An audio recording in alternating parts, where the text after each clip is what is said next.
ကဘာကျော်မိုင်ဝေးသချင်းကိုကျင်းစာဆိုပြီးလူတွေကပြောကုန်ကြပါပြီ။ဘာလို့လဲဆိုတော့ဒီသချင်းဆိုလိုက်မိတဲ့လူတွေသေကုန်ကြလို့ပါ။နောက်ပိုင်းမှာတော့ဒီသချင်းရဲ့နာမည်ကြားရနေတဲ့လူတက်မှုတွေဖြစ်လာတဲ့အထိပါပဲ။နောက်ပြီးထူးဆန်းတာကဒါကဖိလစ်ပိုင်နိုင်ငံတစ်ခုထဲမှာပဲဇာတ်တိုက်ဖြစ်ခဲ့တာပါ။ဒါကြောင့်လေဖိလစ်ပိုင်နိုင်ငံသားတွေကဒီသချင်းမှာမကောင်းဆိုးဝါးတတ်တွေပါလာနေတယ်ဆိုပြီးတော့ဆွဆွဲလာကြပါတယ်။အဲဒီနောက်တော့အာနာပိုင်တွေကပါဒီသချင်းကိုမဆိုဖို့တားမြစ်တဲ့အထိဖြစ်လာပါတော့တယ်။ဒါပေမဲ့ပြဿနာတွေကဒီလောက်နဲ့ပဲရပ်တန့်မသွားခဲ့ပါဘူး။နောက်ထပ်6ချားစရာတွေကထပ်ဖြစ်လာဒီလိုဖြစ်ပြနေတာကိုမယုံလို့ပါဆိုပြီးအဲ့ဒီသချင်းကိုမှရွေးပြီးဆိုတဲ့လူတယောက်လည်းချက်ချင်းသေသွားလို့ပါဒါပေမဲ့ထူးခြားတာကတခြားနိုင်ငံတွေမှာလည်းဒီသချင်းကိုဆိုကြပေမဲ့ဒီလိုတွေမဖြစ်ကြတာပါဒါကြောင့်ဒီသချင်းကဖိလစ်ပိုင်နိုင်ငံအတွက်တကယ်ပဲကျင်းစာလားဆိုတာစိတ်ဝင်စားဖို့ကောင်းလို့ဒီနေ့ဗီဒီယိုမှာအဲ့အကြောင်းကိုကျွန်တော်တို့ပြောကြတာပေါ့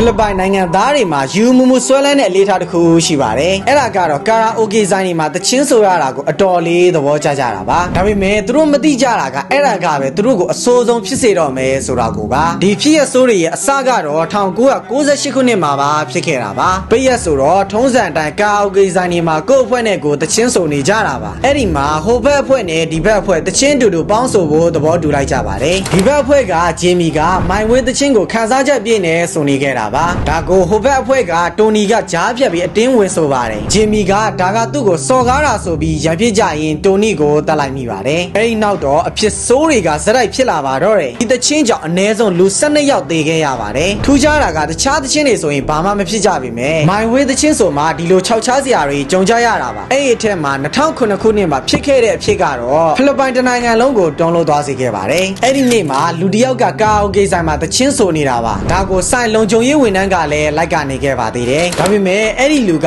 မိုင်ဝေးသချင်းဆိုလိုက်ချိန်မှာတော့အခြေအနေကလုံးဝပြောင်းလဲသွားပါတယ်လုံခြုံရေးဝန်ထမ်းကသချင်းဆိုနေသူကိုရုတ်တရက်ထအော်ပြီးတနက်နဲ့ပြစ်လိုက်လို့ပါအဲ့ဒီလိုဖြစ်ပြီးတဲ့နောက်မှာအစိုးရကဒီသချင်းကိုကာအိုကေဆိုင်ရဲ့သချင်းတွေထဲကနေဖယ်ခိုင်းလိုက်ပါတော့တယ်ဒါပေမဲ့ဒီလောက်လှုပ်ထားတာတောင်ပြဿနာတွေကရမသွားခဲ့ပါဘူး2018ခုနှစ်မှာပဲမိုင်ဝေးသချင်းကြောင့်ပဲလူသေးတာထပ်ဖြစ်ခဲ့ပါသေးတယ်အဲ့ဒီနောက်တော့ဒီသချင်းကိုဖိလစ်ပိုင်နိုင်ငံသားတွေလုံးဝကိုမဆိုရတော့ပါဘူးနောက်ဆုံးလူထူတဲ့နေရာမှာဆိုဒီသချင်းနာမည်ကိုတော့မပြောရတဲ့အထိဖြစ်ကုန်ကြတာပါတကယ်တော့ဒီသချင်းကအမေရိကန်ဆိုတော့ Frank Sinatra ရဲ့အောင်မြင်ဆုံးသချင်းပါနာမည်ကြီးဆုံးလို့ကာဗာဆောင်းအဖြစ်အကျဉ်းချင်းပြန်ဆိုခံခဲ့ရပါတယ်အခုတော့မိုင်ဝေးသချင်းနဲ့ပတ်သက်ပြီးအမြင်တွေကလည်းအမျိုးမျိုးရှိလာပါတယ်လူတချို့ကဒီသချင်းကဖိလစ်ပိုင်နိုင်ငံသားတွေအတွက်တကယ်ကျိန်စာလို့ဆွဆွဲကြတာတချို့ကလည်းငကိုကလေးကတောက်ထားလို့တွေးဆိုပြီးဒီလိုမျိုးတွေဖြစ်ကုန်တာစိတ်ပညာရှင်တွေကတော့ဒီသချင်းရဲ့စာသားတွေကသိမလုံခြုံနေတဲ့လူတွေရဲ့စိတ်ကိုစွပေးတယ်လို့ဖြစ်နေလို့ဒီလိုတွေဖြစ်လာတာဆိုပြီးပါဒါပေမဲ့ဒီသချင်းဆိုတာဖိလစ်ပိုင်နိုင်ငံမှာပဲဒီလိုတွေဖြစ်နေတာကတော့ထူးဆန်းတာကအမှန်ပါပဲ